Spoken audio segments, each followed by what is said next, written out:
Daniel essa semana me telefonou, acho que foi terça-feira, e pediu para eu trazer uma devocional, numa das reuniões da equipe. E eu estava pensando assim, puxa vida, fazer devocional hoje. Eu estava numa manhã complicada, num dia complicado, e Deus me levou direto na minha memória para o texto de Marta e Maria. Por que será, né? Todos nós já conhecemos essa passagem. E eu estava lembrando que lá no Reviver, alguns anos atrás, talvez muitos anos atrás para alguns, eu participei de um retiro, talvez muitos estivessem presentes, e uma das dinâmicas que tinha naquele retiro era uma dinâmica que a gente recebia um papel na mão com 10 perguntas, e o objetivo era dado um tempo, era dado a largada, e cada um de nós tinha que sair correndo e coletar talvez uma assinatura, responder uma pergunta, e quantas namoradas você já tiveste e tal, e quantos irmãos tu tem, algumas perguntas assim, né? E tinha um tempo para isso. E aí foi dada a largada e a gente saiu correndo, cada um para um lado. E aí, já no finzinho, tinha alguns que tinham 2 perguntas respondidas, outras 3, aí o moderador falou, deu, acabou o tempo. Daí aquelas pessoas que tinham conseguido responder as 10 questões, que eram propostas ali, ganhei, primeiro lugar e tal, ficou aquela alegria toda. E aí o cara que estava dirigindo disse assim, pois é, mas desde quando quem termina primeiro ou tem as 10 perguntas respondidas é aquele que ganhou? Quem estabeleceu o critério de que quem vai mais rápido e responde todas as questões é o vencedor? O critério pode ser outro. E a moral da história é que a gente tem o espírito competitivo dentro da gente. Já aprendemos desde berço isso, desde de casa, né? A fazer o nosso melhor, a sermos mais competitivos, a sermos proativos, a sermos vencedores e cumprir horários e cumprir agenda. E essa tem sido a vida de cada um de nós nessa cidade de Porto Alegre, ou seja, lá em Santa Rita, talvez seja mais calmo lá, mas é também uma agitação. E a gente acaba ficando, como Marta, preocupado e ansioso. Não é verdade? Por isso que Deus talvez me trouxe esse texto aqui à mente, e eu queria compartilhar com vocês a respeito daquilo que eu chamei de um encontro de Jesus com Marta. Maria também aparece aqui no texto, porque é irmã de Marta, mas o tema ali é Maria. Maria é a protagonista principal, junto com Jesus, os dois dialogam, conversam ali. Eu queria que você abrisse comigo o texto para a gente meditar na palavra, é Lucas 10, versículos 38 até 42. Lucas 10, de 38 até 42. Queremos olhar essa passagem novamente no Evangelho de Lucas e com humildade perceber o que o Senhor tem para falar para cada um de nós nessa noite, de forma pessoal e individual, porque Deus nos fala. Vamos ler juntos ali, então Lucas 10, a partir do versículo 38. Caminhando Jesus e os seus discípulos chegaram a um povoado, onde certa mulher, chamada Marta, o recebeu em sua casa. Maria, sua irmã, ficou sentada aos pés do Senhor, ouvindo a sua palavra. Marta, porém, estava ocupada com muito serviço, e aproximando-se dele, perguntou, Senhor, não te importes que a minha irmã tenha me deixado sozinha com o serviço? Dize-lhe que me ajude. Respondeu o Senhor, Marta, Marta, você está preocupada e inquieta com muitas coisas. Todavia, apenas uma é necessária. Maria escolheu a boa parte, e esta não lhe será tirada. Vamos orar?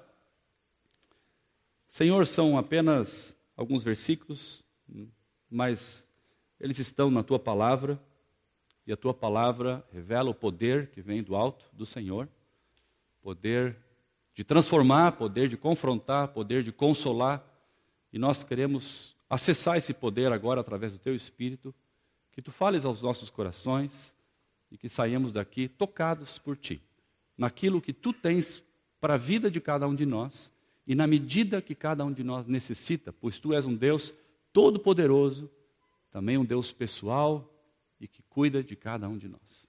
Queremos orar assim ao Senhor. Amém, Jesus. Jesus estava viajando com seus discípulos. Ele estava caminhando rumo a Jerusalém. Os dias finais dele haviam sido inaugurados já. Se você olhar um pouquinho para trás, da página do capítulo 9, você vai perceber que ali eles reconhecem que Jesus é o Filho de Deus. Pedro confessa, a partir do versículo 18 do capítulo 9, tu és o Mestre, tu és Jesus. Reconhecem que Jesus é o Filho de Deus. Jesus, a partir do versículo 28 do capítulo 9, acontece a transfiguração, onde Deus fala que Jesus é o enviado por Ele e que Ele veio a esse mundo com uma missão especial. A partir daí, os discípulos não entendem nada, versículo 46 do capítulo 9, começa a discutir quem deles é o melhor e o maior. Não entenderam nada do que estava acontecendo. E aí, tem a parábola do samaritano, já no capítulo 10, do bom samaritano. E logo depois, então, acontece essa viagem de Jesus caminhando para Jerusalém, onde ele ia ser crucificado. Ele sabia o que iria acontecer, e Jesus começa, então, a passar pelos povoados ali.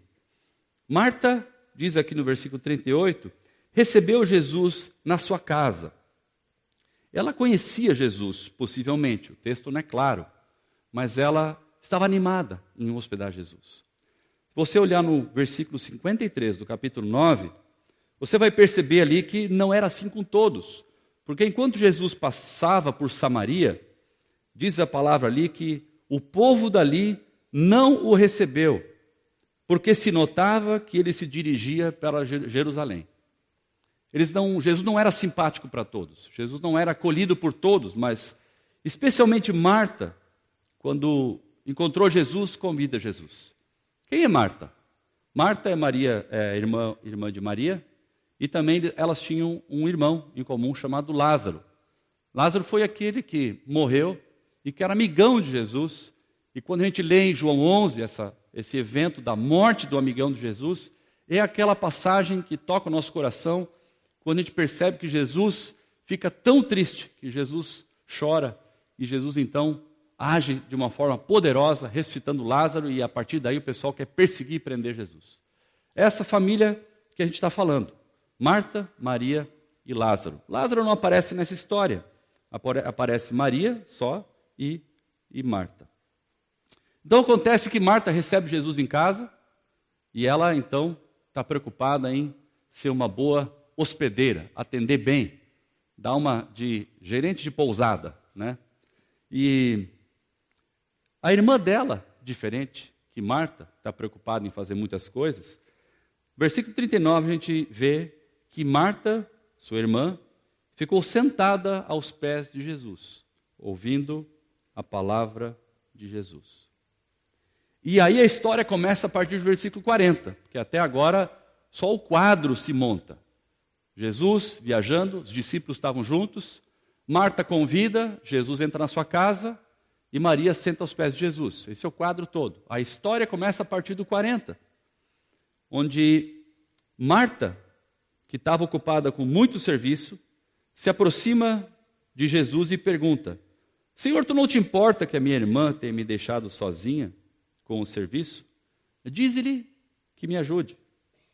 Marta estava ocupada com muito serviço. Não era fácil naquela época receber visita em casa. Eu estava falando com os irmãos hoje de manhã, que são jovens há mais tempo, que a lida antigamente era complicada. Eu lembrei até no tempo em que o pastor morava aqui, onde era a casa do Zico, e quando você pegava esse corredor aqui, não tinha esse prédio aqui, você pegava esse corredor e ia até a casa do pastor, você passava por uma horta, passava por um galinheiro, passava por um, como é que chama aquele cepo onde corta o pescoço do frango ali, tinha ali no corredor, né? Não era para usar com os membros da igreja, usava só com os frangos. E E era difícil preparar uma refeição, era mais trabalhoso pelo menos, né? Porque tinha que pegar a galinha, tinha que alimentar, tinha que... minha avó que fazia essa lide, eu lembro disso, minha avó pegava e dava um torniquete assim, a partir dali o frango parava, né? Era cruel. Eu tenho um primo meu que uma vez, abre parênteses, um primo meu que uma vez meu pai foi levá-lo para ver as vacas do vizinho e foi para tirar o leite. Ele ficou horrorizado. O banquinho, bota a mão, nunca mais tomou leite na vida. É assim? Não é na maquininha? Não. As coisas eram complicadas. Então, se você quisesse farinha, tinha que moer. Se você quisesse ter um frango, tinha que criar. Se você quisesse fazer uma galinhada, tinha que matar o frango e preparar já um dia antes. Então, o trabalho era grande. Era bastante serviço que Marta tinha ali. E o texto, de novo, não diz, mas Jesus estava com os seus discípulos. E eu acho que os discípulos estavam ali na casa. E a refeição não era só para Jesus, era para todos os 12. Então, Marta e Maria, junto com Lázaro, recebem 13 marmanjões, a metade deles pescadores, e estavam ali querendo jantar, querendo comer, talvez dormir. Então, tinha muito trabalho para ser feito ali. Tinha muita atividade, tinha responsabilidade. E Marta está ali, mandando ver, amassando a massa, e que nem as mulheres fazem, uma panela no fogo ali, a outra panela aqui e tal. E daqui a pouco ela olha para o lado. Imagina a cena assim, a porta da casa, né, aberta assim a porta, o pátio ali fora, de terra, uma árvore ali na sombra, os 12 estavam na sombra ali fora. E Marta olha então ali e vê a porta entreaberta e Maria sentada no chão e Jesus conversando com os discípulos e com ela. Ela disse, não é possível, tem que alimentar esse bando aqui, é minha irmã.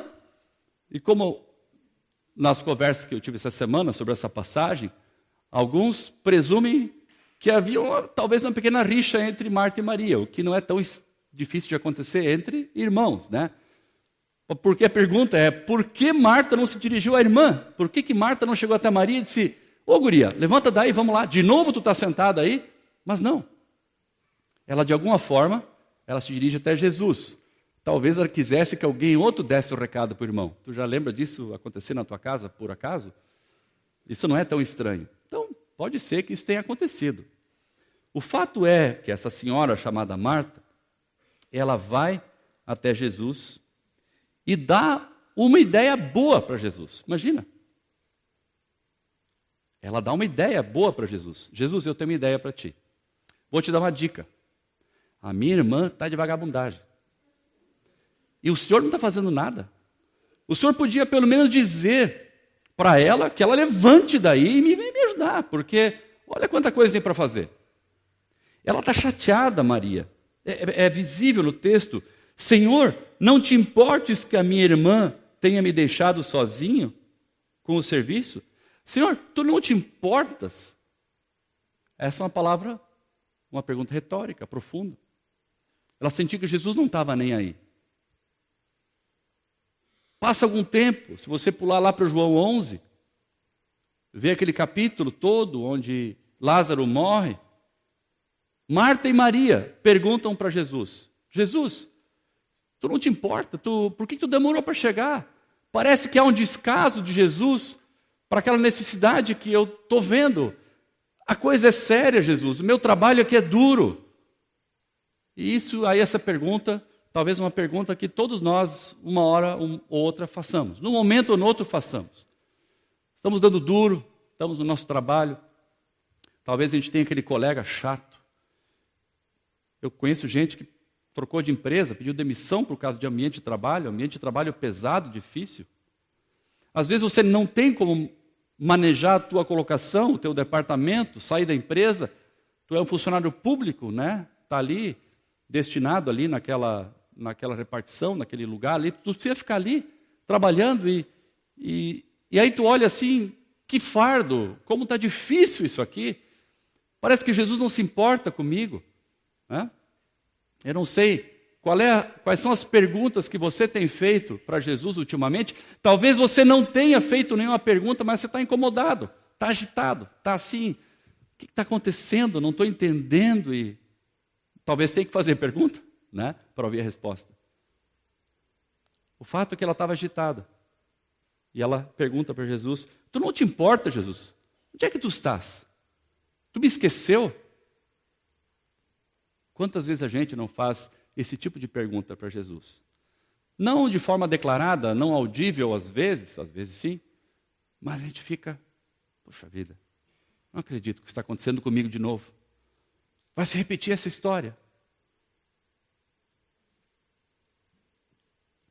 Então, essa senhora chamada Marta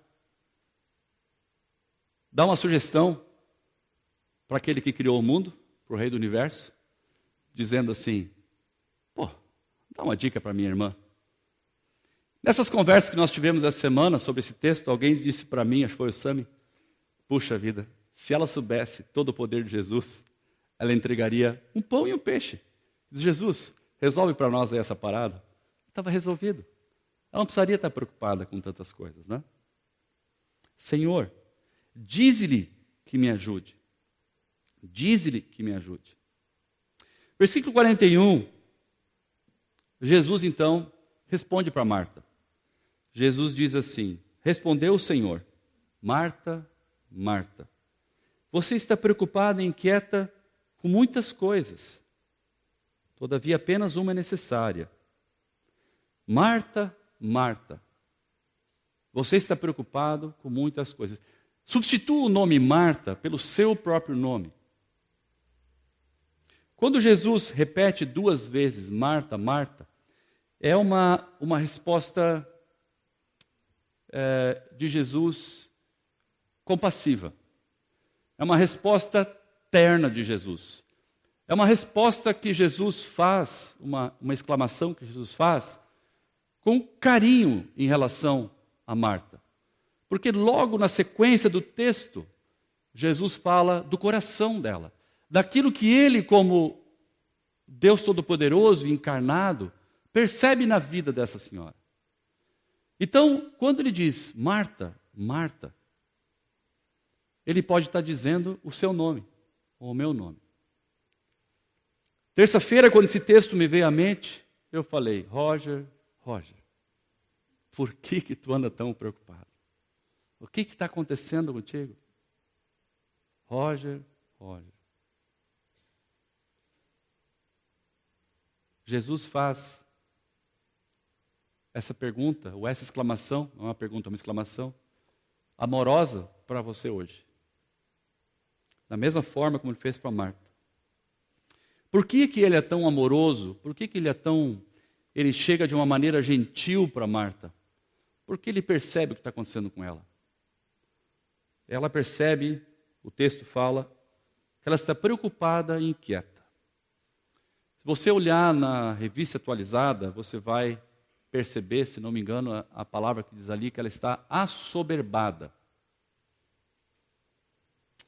No grego, a palavra vem de turbulência. Não se turbe o vosso coração, lembra essa expressão? Alguma coisa turbulenta, agitada. Aqui, a tradução é inquieta e preocupada. Essa é a realidade. Eu não posso dizer de muitos de nós, eu vou usar e vou dizer de todos nós. Todos nós temos essa situação que nós temos que lidar, de preocupação e inquietação diante das atividades que nós estamos fazendo. E Jesus olha e pergunta, por que é que tu estás preocupada e inquieta com tantas coisas? O que está acontecendo contigo?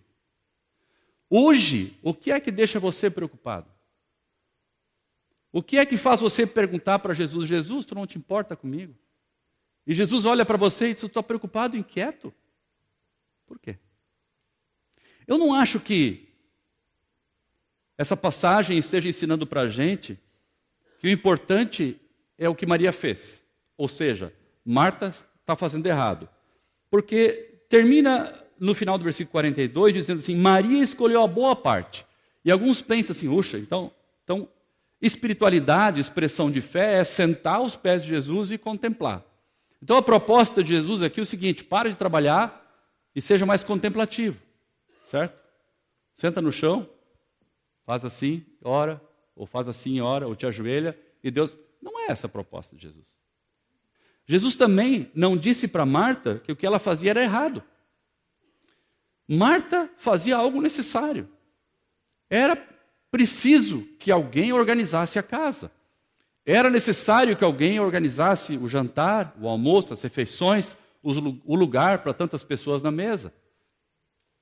Não é o que ela faz que está errado. Também Jesus não está propondo para a gente que a gente sente e ore.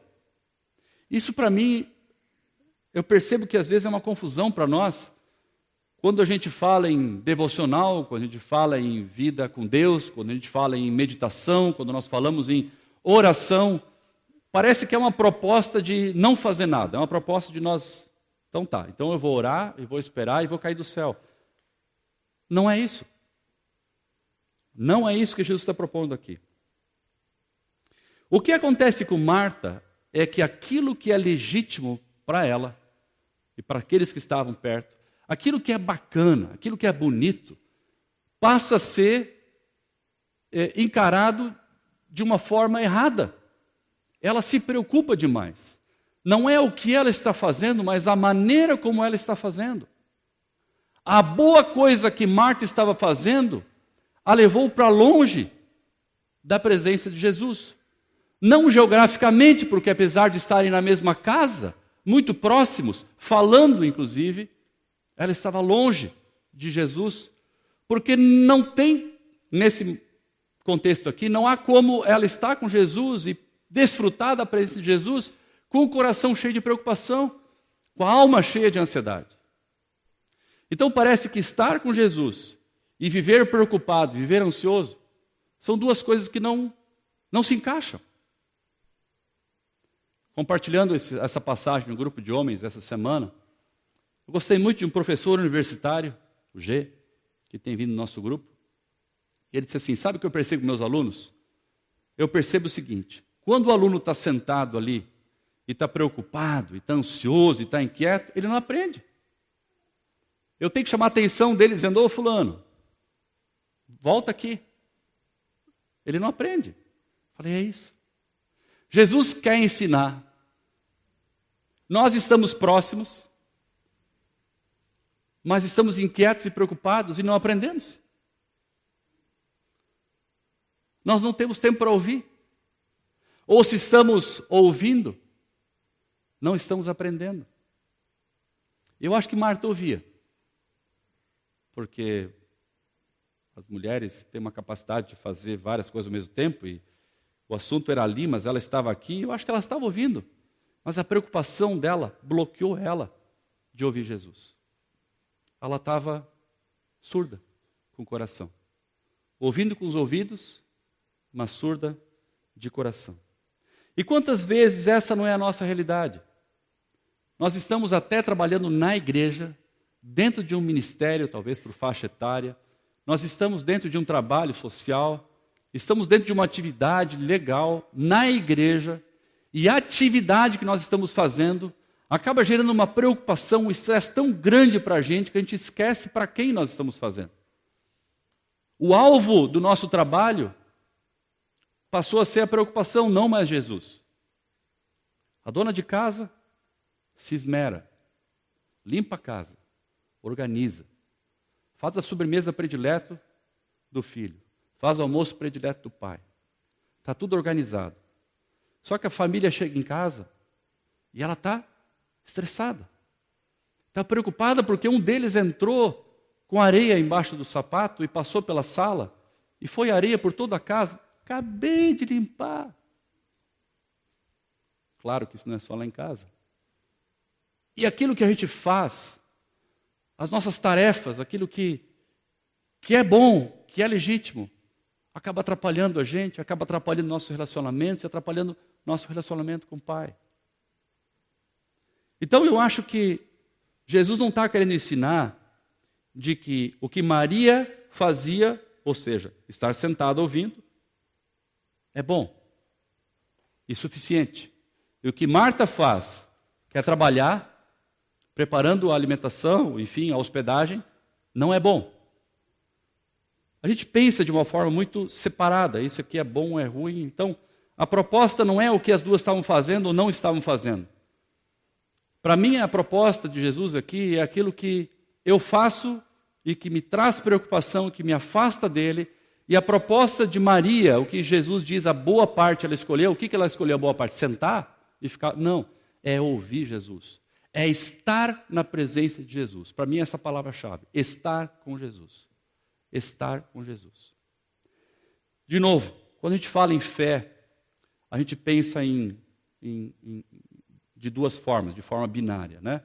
Então, assim, eu vou na igreja e eu vou estar na casa do Senhor, ouvindo a palavra e tendo a comunhão com os irmãos. Eu terminei o culto, eu saí da casa do Senhor, eu vou para casa de Fantástico. Vamos lá e minha semana começa.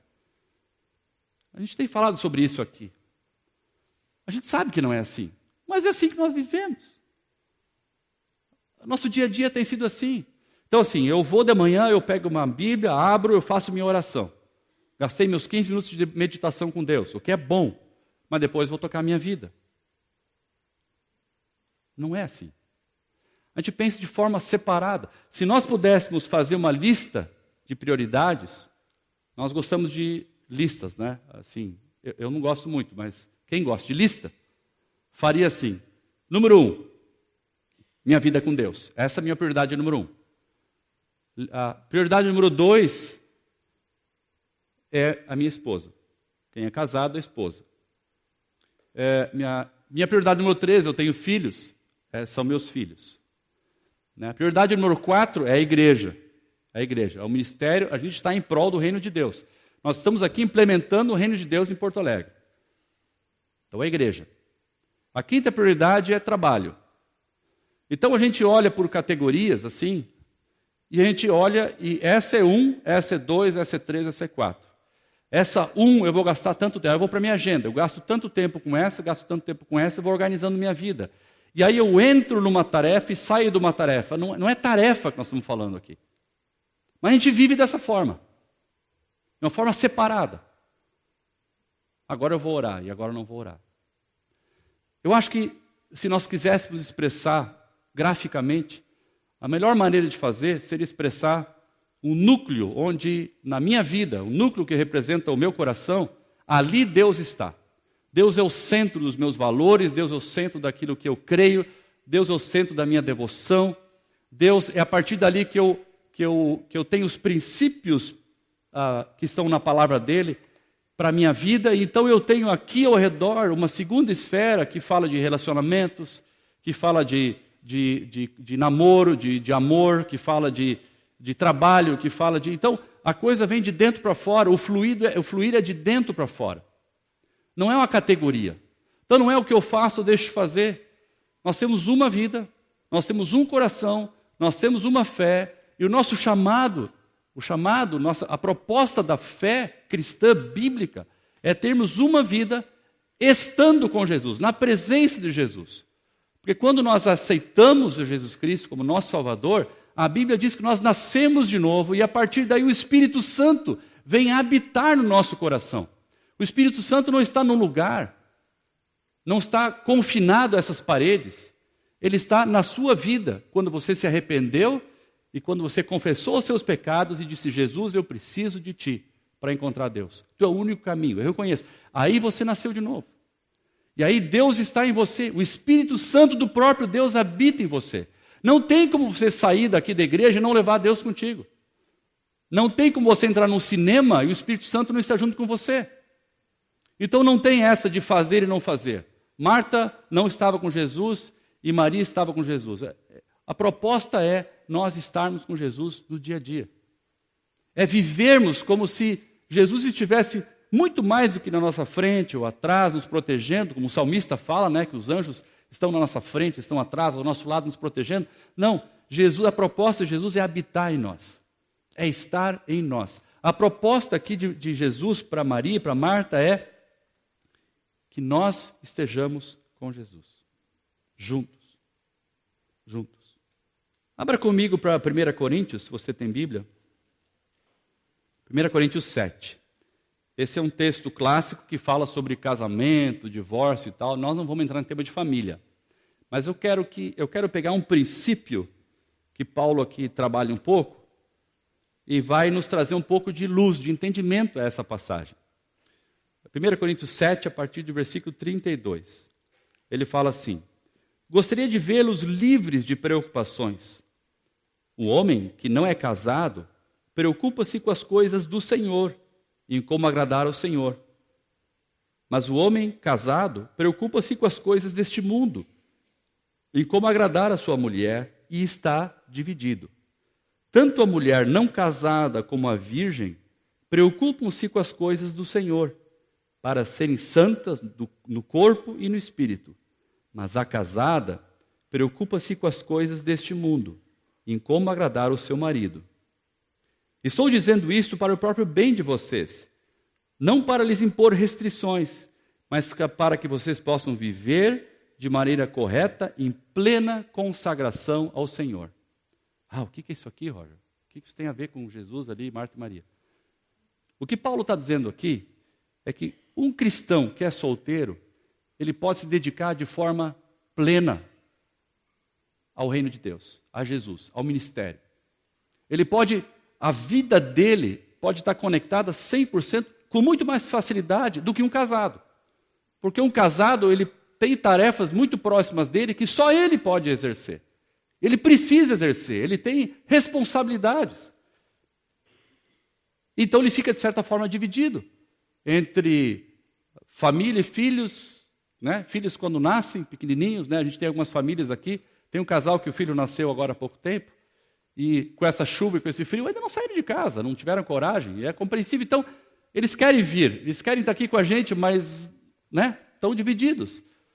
Esse texto também, eu preciso dizer de passagem, que ele refuta a ideia de que a solteirice ou o celibato é uma coisa ruim. Paulo está dizendo, não, olha que legal. Quem é solteiro pode se dedicar a Deus. É uma bênção. Pode se dedicar às coisas de Deus. Pode viver uma vida livre de responsabilidades. Mas o princípio que esse texto traz para nós, e a razão de eu tê-lo citado, é a segunda parte do versículo 35. Mas para que vocês possam viver de maneira correta, em plena consagração ao Senhor. Essa ideia de Jesus ensinando Marta, que nós possamos viver em total, em plena e integral consagração ao Senhor, em tudo o que nós fazemos. Quer solteiros, quer casado, quer funcionário público, quer funcionário da iniciativa privada, quer profissional liberal, quer autônomo, seja quem você for, amarelo, branco, pardo. Não importa quem você é, de onde você veio, se você é carioca, paulista, consagração total ao Senhor. Não parcial, não dividido. Não é o momento de ir na igreja e o momento de viver minha vida secular. Não é o momento da devocional e o momento que o Roger vai assumir o controle. O problema de Marta, me parece que Marta pegou a tarefa dela e colocou tanto peso naquela tarefa dela, tanta responsabilidade, que é como se ela fosse a pessoa única no mundo que pudesse resolver aquilo ali, e se eu não fizer, o mundo vai acabar. Então, a tarefa passa a dirigir as minhas ações e encher minha vida de preocupação e de ansiedade. E isso acontece, eu vivo muito isso. E eu acho que não é uma peculiaridade ou privilégio meu, é de todos nós. Então o nosso trabalho, que é uma bênção, o nosso sustento que Deus nos dá, a gente fica tão preocupado, tão estressado, que aquilo começa a gerar um peso para a gente, começa a gerar uma preocupação com a gente, nós começamos a fechar a nossa cara, começamos a tratar mal as pessoas que estão perto da gente, nossa família sente que o peso está forte, né, a ponto de que... Calma. Esteja com Jesus. Ouça Jesus. Você não vai ouvir Jesus se você estiver agitado e preocupado. Ouça Jesus com o seu coração. Jesus, quando Ele está conosco, Ele é aquele que vai nos dar a direção que nós tanto precisamos. Vai nos dar os resultados que nós precisamos. Ou talvez Ele vai estar presente quando os resultados não forem tão bons. E vai mostrar para a gente que não só de bons resultados nós vivemos, mas que Ele também está presente quando as coisas não dão tão certo. Quando nós estamos com Jesus, falei com uma senhora hoje de manhã, quando a doença chega, quando aquele infortúnio acontece, nós ficamos agitados. E nós perguntamos para Jesus, tu não está te importando comigo? Talvez Jesus traga cura para você, mas talvez Jesus queira mais do que isso, queira mostrar que Ele é presente na tua vida, quando você está vivendo toda a incerteza do mundo naquele momento. Talvez as coisas estão complicadas na faculdade e você não está conseguindo ter o resultado que você queria ter. E você tem orado para Jesus para você passar em todas as matérias. Talvez precisasse estudar um pouquinho mais, né? Esforçar um pouco mais, mas isso é um negócio à parte. Nem sempre aquilo que nós pedimos, Deus atende. Porque Deus está muito mais preocupado em que nós estejamos com Ele, desfrutando da presença dEle, que é maravilhosa, que é poderosa, que é transformadora, que é revitalizante, que nos enche de esperança, do que propriamente responder à nossa oração. Porque o próprio Paulo fala que nós não sabemos orar como convém, né? A gente é atrapalhado na hora de orar. A gente pede coisas erradas. Então a proposta aqui de Marta e Maria, a meu ver, não é fazer e não fazer. A proposta de Jesus, que Ele quer ensinar para Marta é: estejamos com Jesus. Juntos. Abra sua vida para Jesus. Deixa Jesus tocar o seu coração e fazer morada no seu coração. Porque isso é transformador. Isso pode trazer esperança para você. Nada mais que você presume que te traga segurança trará tanta segurança em qualquer tempo, em qualquer período, em qualquer situação, como Jesus. Porque Ele promete para a gente que Ele vai estar com a gente até o fim dos tempos. Não importa o que acontecer. A promessa dEle é que Ele está conosco. Então a minha pergunta para você hoje: o que é que está deixando você preocupado, ansioso, assoberbado, atarefado, atarantado, a ponto de você não estar ouvindo a voz de Jesus? Pode ser até algo bom, como nós vimos aqui. Pode ser algo legítimo. Pode ser sua empresa, seu trabalho, seu estudo, seus filhos. Mas se isso te deixa com a alma agitada, preocupada, você não vai ouvir o que Jesus está ensinando. Eu não sei o que te aflige, eu não sei o que está deixando você ansioso, não sei quem está deixando você ansioso, não sei o que está deixando você preocupado. Jesus propõe que você esteja com Ele, não hoje, a partir de hoje. A partir de hoje, que você esteja com Ele, descansando, tranquilo. Está tudo complicado ao redor, mas Jesus está comigo tranquilo. O ônibus, aqueles ônibus azulzinhos, que eu acho que vai ter no inferno, que fecham a gente nesses Brasil na Farrapos, que vem às vezes de Viamão, às vezes de Alvorada, eles gostam de passar na minha frente quando eu venho para cá. E aí desce um passageiro e volta para o corredor. Não sei se acontece contigo também. Jesus quer estar comigo atrás do volante, nesse momento. Quando eu tenho vontade de esganar aquele motorista de ônibus. Jesus quer estar com você quando você liga às 8h30 ao Jornal Nacional e mais um escândalo é descoberto. Jesus quer estar com você quando o teu irmão é assassinado de uma forma brutal, como a Fátima perdeu o irmão dela hoje, e criou uma comoção na polícia, a ponto dos policiais ir até o Palácio Piratini pedir, protestar por mais segurança. Que paradoxo. Como é que nós vamos estar, como sociedade civil, descansando numa situação dessa? Quando nós estamos com Jesus, nós podemos descansar a despeito daquilo que nos surpreende ou nos apavora. Eu quero fazer um tempo de oração agora nesse final. Eu quero orar por você, por aquilo que você talvez esteja pensando aí no seu coração. Eu não sei o que é, Deus sabe. Ele conhece todas as coisas e minha oração não é mais forte que a de ninguém. Eu não sou mais espiritual do que ninguém aqui. E quando o pastor não atrapalha, já faz uma grande coisa. Atrapalha a Deus, né? E aos irmãos também. Mas eu gostaria de pedir que, se você quer de uma forma simbólica, né, memorial, vir até a frente, como se você estivesse pensando no seu coração, eu vou até na frente de Jesus, como se eu estivesse mostrando para Jesus, Jesus, eu ando assim desse jeito, eu tô Marta ultimamente. Eu quero estar na tua presença como Maria.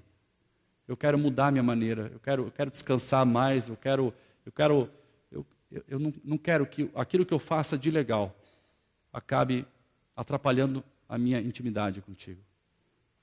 Vem até a frente aqui, eu quero orar por você, e assim a gente vai depois encerrando o nosso tempo, e vamos cantar uma música de louvor.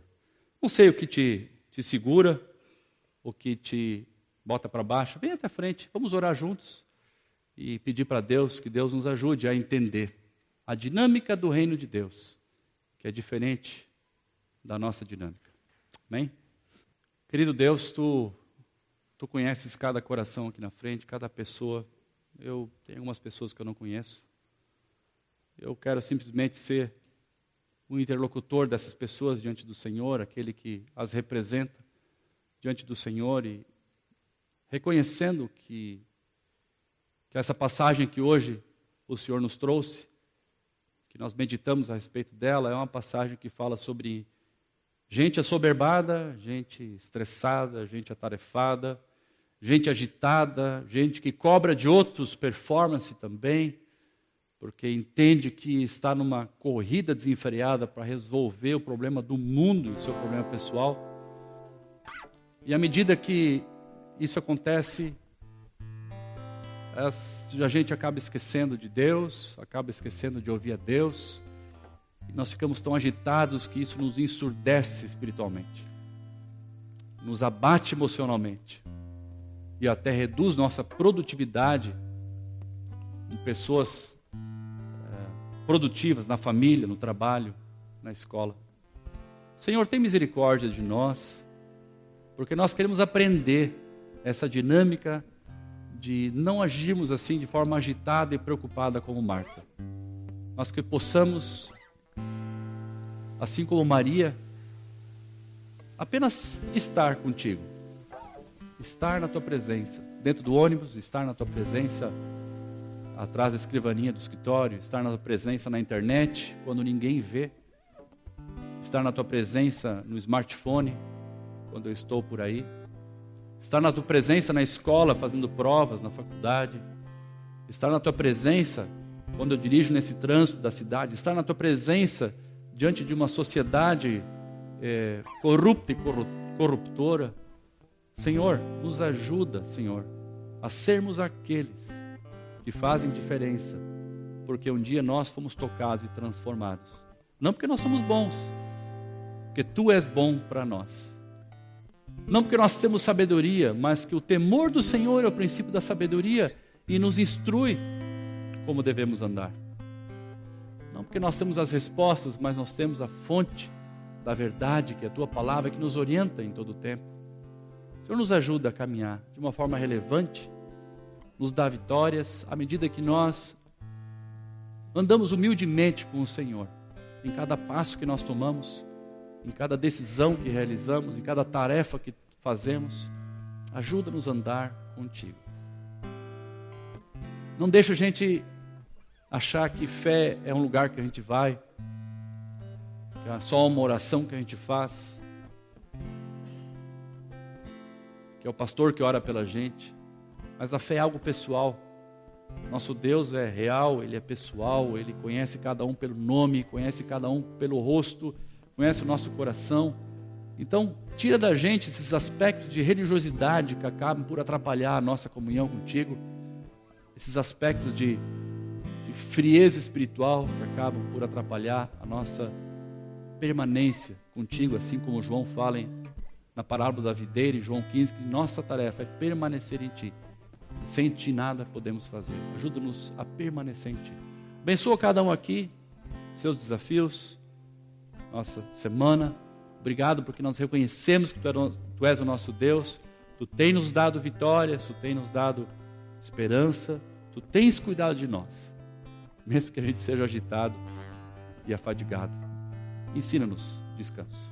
Abençoa cada um aqui, Pai. Em nome de Jesus nós oramos, entregamos o nosso coração a ti. Amém.